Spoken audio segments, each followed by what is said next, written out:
thinking about today. In terms of numbers, the numbers in Ontario have actually continued to go down over the last week, and the R value, which is a number that has been, I guess, important over the last little while in terms of thinking about where those trends are going to go, is under 1 now, right? And so whenever that R value is under 1, it means that each person who has COVID is only going to affect 0.93 people. Right? So that means that that number continues to go down as long as the R number stays under 1, right? If the R number is 1, it means that each person infects another person and that you get the same number every day, but that means increasing cases. If the R number is less than 1, you get a drop in the cases every day. What we're not seeing yet, although the numbers seem to be plateauing, is a drop in the number of people that are in hospital, a significant drop in the number of people that are in hospital, or a significant drop in the number of people that are in intensive care or who are on ventilators. And that's because those people are sort of part of the wave when those numbers were really, really, really high coming into hospital, because you usually don't need a ventilator on the day that you get sick from COVID. And so the COVID tends to evolve over a period of a few days or a few weeks.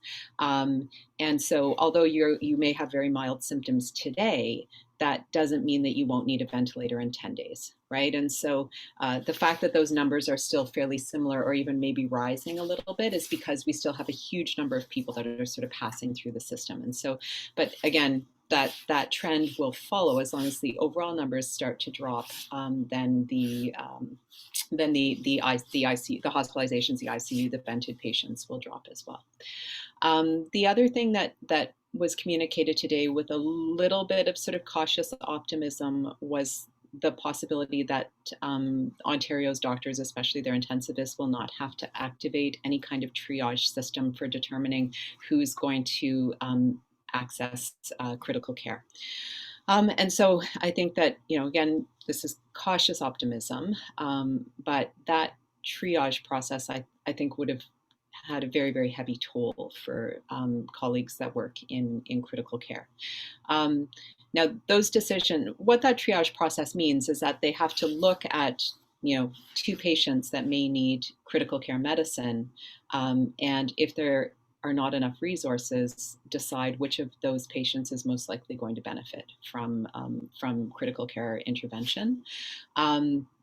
Those decisions would never have been in the hands of one individual person. They would have been made by a group of people, including physicians and ethicists and social work and all of those things. But it still would have carried a very, very heavy toll. And so I think everyone breathed a little bit of a sigh of relief when that seemed to be the case. Also, I think the vaccination number is something to be excited about as well. I mean, as of today, 43% of Ontario adults have been vaccinated, at least 1 dose, and that's a big number. Starting Monday, anybody over the age of 18 that can't work from home is going to be eligible to book their vaccine, and then every week after that, it just goes down decade by decade until May 24th, when everyone over the age of 18 in Ontario is going to be able to book a vaccine. And that's super exciting. Health Canada has approved the use of the Pfizer vaccine for children aged 12 to 15 as well. And so that is also fantastic, because it means that once sort of, adults are eligible to get their vaccine, we will be able to use that vaccine for kids between the ages of 12 and 15. And the studies are now ongoing for even younger children to see if that vaccine is safe. And so, I think we can be optimistic that there's a future coming where the vast majority of people in the province will be immunized. We'll still be far away from herd immunity, but it's definitely a step in the right direction. I think one of the things that did cause some confusion this week, and that was in the news, was some of the wording that the National Advisory Committee on Immunization used in terms of what a preferred vaccine might be. And so The National Advisory Committee on Immunization is a federal government advisory committee that's made up of physicians and scientists and health researchers and epidemiologists and lots of people who are very, very, very bright. And what they do is they look at the evidence for immunizations for different vaccines that are available, and provide recommendations to the government about which vaccines should be used, which ones shouldn't, et cetera, et cetera.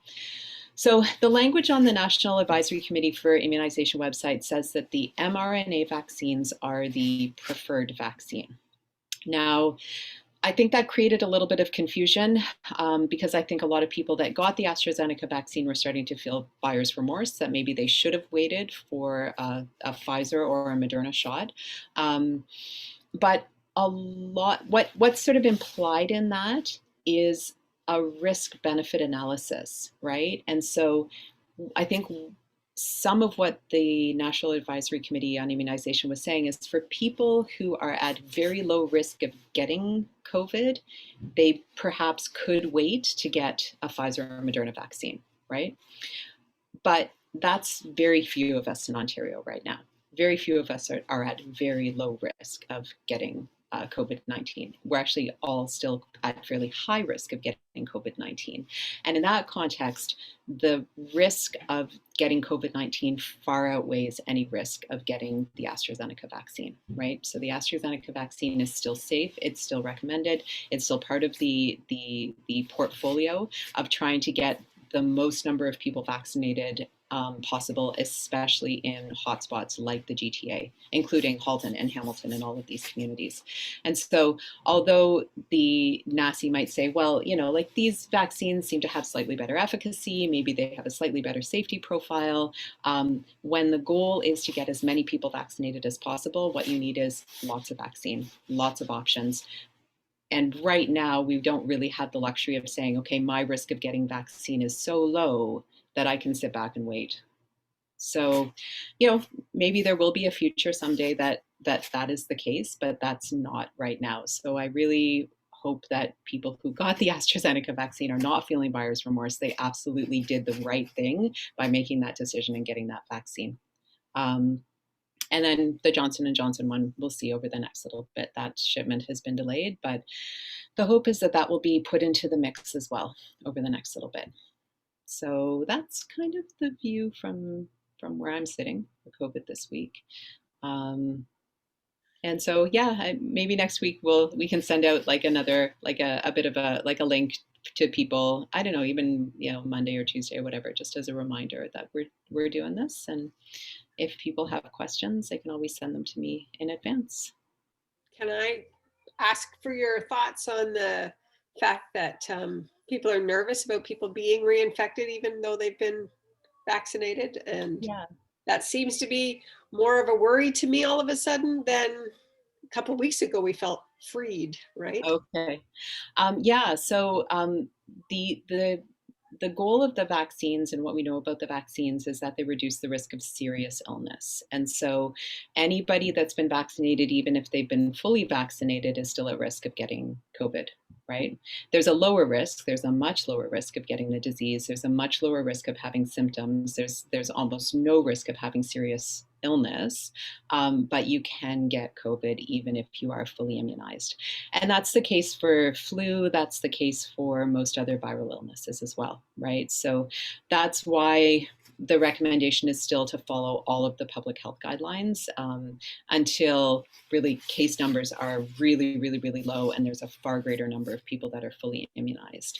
There's promising data coming out from a number of countries that have large numbers of people that have been fully immunized that maybe it does reduce the risk of transmission, maybe it does reduce the risk of getting the disease entirely. But that's not the strongest evidence that we have right now. So yes, you can get COVID even if you're immunized. Yes, there are definitely people, especially like in the States, who have died after being fully immunized. No vaccine is perfect, but it does reduce the risk of serious illness significantly. Okay. Yeah. So again, I'm still encouraging people to just, mask, social distance, limit your interactions, only essential trips, all of those things until the vaccine program is much, much, much more widely deployed. Okay. Yeah. Yeah, it seemed like everybody was cheering, hooray, we've got it and everything. And the sense of relief was huge, but lately it's been just, you know, a little bit of a downer for folks to think that they had made it so far. And yeah, we're not there yet. No, we're not there yet. But if we can prevent especially our most vulnerable adults from getting really sick, then that's a success, right? That's definitely a success. So, and that is really what we're seeing at this point.